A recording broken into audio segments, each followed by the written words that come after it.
when I was in medical school, we had and I think I even write about this in the book. We had a pathology lecture where the professor stands up there and he says, what is the most common presentation of a heart attack? And, us keener first-year med students, hands shoot straight up. Chest pain. No, that's not the most common. Shoulder pain. Arm radiating down the left arm. No. Nausea. Shortness of breath. No. We rattled this off for a few minutes. And he goes, death. The single most common presentation for a myocardial infarction is death. More people. Now, I would say today, that was 25 years ago. Today, it's probably not the most common because advanced cardiac life support is so much better, but it's still strikingly common. So, well, you could say that the best predictor of a heart attack is still a heart attack. This is just one of those things where we're gonna spend a lot of time talking about things that feel good and feel bad when you change them, right? Like if you take a person who's not sleeping well, but who thinks they're sleeping well, and you ask them for a leap of faith, which is, hey, give me a month to help you sleep really well. Yeah, you're going to feel better. You might not know it now because you don't know how bad you're sleeping now. You've become acclimated to this. But this is not one of those domains. Exercise, nutrition, sleep, all those things, when you do those things better, you feel better. But, I don't want to overpromise on this. You're not going to feel better in the moment when you fix your lipids, but you'll feel better when you don't have a heart attack. So by all this logic, everybody should get their ApoB measured. How early in life should people do that? Starting in their 20s, in their 30s? Certainly if you have a family history that is of any concern, like if I could live my life over again, if I knew everything, then that I know today, yeah, I would have had mine measured in my 20s. I didn't get my ApoB measured for the first time probably till I was in my 40s because, that's... Well, yeah, maybe late 30s, early 40s, right? I had my first calcium scan when I was 35, and I had to beg, borrow, steal to get it done because everyone was like, why does a 35-year-old want to do this? But I just felt something was wrong given my family history. And I'm glad I did. I'm glad I did that because I learned something that completely changed the direction of my life. Okay, I know my ApoB numbers and that I might be that guy who's up in the, above 100, so I'm going to get this treated. That's a promise to myself. We covered the three major risk factors, which were blood pressure, keeping that in check, don't smoke, and ApoB. And we've now talked about the things to adjust ApoB levels. We did not really talk about things to adjust blood pressure. I'm assuming exercise sits as one of the foremost. Exercise, nutrition. Yeah, weight management is a huge one here. So, you take a person who's blood, and this is one of those things where we don't immediately jump on the pharmacotherapy train with blood pressure because here there are side effects sometimes. And you do have to worry about overshooting. You don't really have to worry about overshooting a person's lipids. We do back off if we overshoot, but it doesn't cause a symptom. There's not a short-term immediate risk from doing that.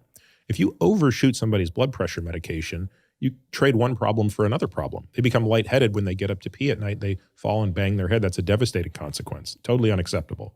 So our goal is to see how much we can lower blood pressure without medication before we turn to medication. And let's be clear, the meds today are so much better than they used to be. Again, there was a day when the side effects of these medicines were miserable. That's simply not the case today. I mean, ACE inhibitors, angiotensin receptor blockers, these things are very well tolerated, especially the ARBs. So again, almost anybody can be on these things. But if we could get a person to lose 10 pounds and exercise every day, we see great effects with zone 2 stuff, right? So kind of the low intensity cardio. And your recommendation there? I know you talk about this in the book, but I've thrown out numbers about 150 to 180 minutes per week. You go a bit higher. Yeah, we go 180 to 250, 240. Yeah, I'd like to see 3 to 4 hours a week of zone 2. So that's an important piece, and sleep is an important piece. So get the sleep right, get the exercise right. If you're overnourished, let's correct that problem. And if all of that doesn't work, and by the way, that works a lot of the time. That works most of the time. If that doesn't work, then we've got pharmacotherapy. There is still a true phenomenon of essential hypertension, which is in individuals for whom all the fixable stuff has been fixed and they still have high blood pressure, we still have to medicate those folks.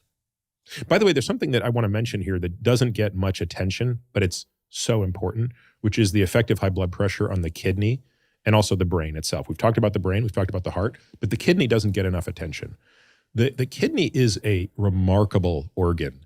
And I think if you're really in this game of trying to live longer, right? If you think, hey, you know, maybe we'll live 80, 85 years, but if we kind of start doing all of these other things and really optimizing our behaviors, that could be 95. Well, you have to start thinking about the capacity of the kidney. And once the glomerular filtration rate falls below a certain level, you have to be very careful with how you live your life. And unfortunately, this is one of those things that is another sort of mistake that's made in kind of modern medicine, which is we don't pay enough attention to how to measure kidney function correctly. We rely very heavily on something called creatinine, as opposed to looking at another biomarker called cystatin C, which is far more accurate. And we also tolerate too low of a kidney function for a person's age. So we look at, you know, we might look at someone who's 50, whose kidney function is at 65%, and say, you're totally fine. Because it's true that at 65%, there is no problem. But you're not thinking, well, if this person has to live another 40 years and this continues to go down, they're going to potentially be staring down the barrel of needing dialysis the last 5 years of their life.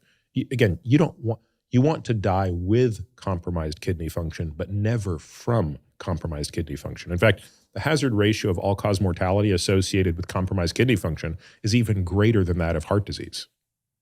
Once you cross that threshold, I mean, lights out. Once you are needing dialysis, I mean, your risk of death is higher than that of someone with high blood pressure, smoking, even someone who has cancer. You have a higher risk of death having end-stage renal disease than you do having cancer.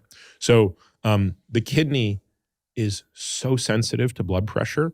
This is a tiny organ that on every pump of your heart is getting 20 to 25% of your blood.